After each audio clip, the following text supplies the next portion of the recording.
What is going on YouTube? It's your boy Thunderbite29 here, and yep, I am back today with another video, and today we are going to be doing a review on the new Spider-Man movie, No Way Home. As a lot of you know, I had actually watched this movie in Houston, Texas while I was on vacation, but some people actually wanted me to give my thoughts on it, and I put it in a poll on my community page, and surprisingly, at one point, it got over 21% of the vote. Like, I was stunned. So, today, I'm going to give you all my review of what do I think of Spider-Man No Way Home.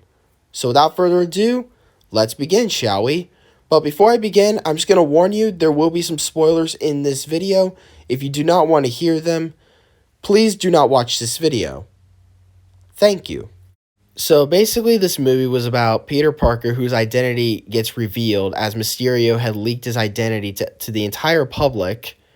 And now, Peter Parker, his girlfriend MJ, and his best friend Ned, all their lives were ruined because of Peter Parker being Spider-Man, or having associations with Peter Parker. They all got denied into a Boston college. And now, Peter Parker tries to talk to Doctor Strange to cast a spell to help everyone forget who is Spider-Man. And then Peter Parker messed up the spell because he kept bringing in random names, which messed it all up, which then ends up bringing back everybody, including Green Goblin, Dr. Octopus, Sandman, and a few others, which were all villains from previous Spider-Man movies. And the crazy part is, all the villains were all played by their original actors from the previous movies, even from 2002 and 2004. All the original actors are there, which is the crazy part. So then they all get captured, and then Doctor Strange wanted to send them all back to their universes, but Peter Parker and Aunt May want to actually cure them all and get the evil out of them before sending them back, because if they're sent back evil, then they're going to die. And Peter Parker and Doctor Strange had disagreements with each other on this, so they get into a fight to settle it. Peter Parker won, ended up trapping Doctor Strange in a portal. So then Peter Parker ends up trying to heal the villains, trying to make them good again, but only cures Dr. Octopus. But before he cured everyone else, it goes horribly wrong. All the villains escape, killing Aunt May in the process. Then MJ and Ned don't know where Peter Parker went, so they were all confused. So then Ned tries to use the gadget that Peter got from Doctor Strange to open up teleporters to find Peter Parker, but then didn't realize he accidentally opened the portals from the other universes of the other Spider-Mans, which then we see the most shocking part in the entire movie. We see Andrew Garfield and Tobey Maguire make appearances in the movie, which was honestly the most shocking part in the entire movie, where everyone just yelled, clapped in celebration, seeing their old childhood Spider-Mans return. So then MJ, Ned, and the Spider-Mans find Tom Holland, Peter Parker on the roof, crying about Aunt May's death, and then they make him feel better, realizing that his mission is not done yet. He wanted to get revenge on Green Goblin for killing Aunt May, but he wanted to complete his mission and make all the villains good and send them back once and for all. So they fight one last major battle at the Statue of Liberty, and they ended up succeeding by making all of the villains good. But then Doctor Strange ends up arriving through the portal that he's been trapped in for half the movie, steals a gadget from Ned, but realizing it was too late, all the portals from all different universes opened, and there was only one thing that could have been done, which was Doctor Strange to cast a spell that would make everyone forget who Peter Parker was. Not Spider-Man, Peter Parker as a person. Which meant Peter Parker sacrificed himself of having nobody knowing him, having no family, no friends, no girlfriend, and living his life with nobody knowing who he is. But overall, I love the theme of this movie. I love the concept and the storyline of this movie. And I love the fact that they brought back everybody. Its original actors and its original characters.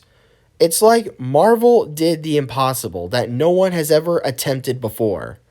Bringing back everyone together, bringing back the original cast and the original characters all in one movie. That was literally the impossible that Marvel had done. Even films from 20 years ago, its original cast and characters are all back for just this one movie. I mean, huge respect to Marvel on their part. Huge respect. And the one big moment that caught me off guard is seeing my childhood Spider-Man, Tobey Maguire, appear in this movie, along with Andrew Garfield. And just listening to the audience all yelling and cheering in celebration, seeing their childhood Spider-Mans return. Like, that was something I had never imagined ever happening in a single movie. As a lot of people have been posting videos of the audience's reactions to their reappearances, and all the people yelling and cheering and celebrating, when I was in Houston, Texas, it was just about the same as what you saw in those videos. And one funny thing about this movie, this guy, Ned, who is Peter Parker's best friend, this guy basically stole the show. This guy is so damn hilarious. Like with his side jokes or forming of portals or his jokes during scenes and stuff like that. This guy is so damn hilarious. Like, he is literally comedy material, and his role is played so well. He basically stole the show. He's that damn hilarious. But in conclusion, I definitely liked this film. I enjoyed it a lot. There were a lot of good fighting action scenes, a lot of good comedy scenes, and a lot of good side scenes as well. The storyline is being told well. Characters are being acted well. And seeing everyone return from all previous movies, as I mentioned earlier, which Marvel basically did the impossible, and seeing my childhood Spider-Man, Tobey Maguire, return. That was there were a lot of unforgettable moments in this film. But overall, what would I rank this film? Honestly, though, I probably would give this film at least a 7 out of 10, but if we're going to include the comedy and all the jokes and stuff, I would at least bump it up to an 8.5 or 9 out of 10. Like, it was so enjoyable. Like, this film had a lot of good ups, and it had some downs as well. Like, there was one scene I didn't like where they completely blamed Peter Parker for Aunt May's death, even though it wasn't 100% his fault. And I didn't like the part, though, that they had to make everyone forget who Peter Parker was. Wait, who is Peter Parker? Damn, I don't even know. But other than that, this film definitely had a good storyline. It had a lot of great action fight scenes, a lot of great comedy scenes, and a lot of the acting was performed very well. This film was definitely worth my time. But if you guys want to hear more of what I think about Spider-Man No Way Home, you can definitely check out this discussion that I did with Mikey Nation almost 2 weeks ago. I will put that link in the description below. But what do you guys think of Spider-Man No Way Home? Tell me in the comment section. I would love to hear your thoughts. Like this video and subscribe if you agree. And thank you all so much for watching, and thank you all for the great support. You all are the best as we now begin to close in on 3,510 subscribers. And thank you all so much for watching. Don't forget to like and subscribe for more. Maybe I'll do another movie review in the future. Thank you all so much for watching, and until next time, I will see you all in the next video. And this is Thunderbite29, signing off.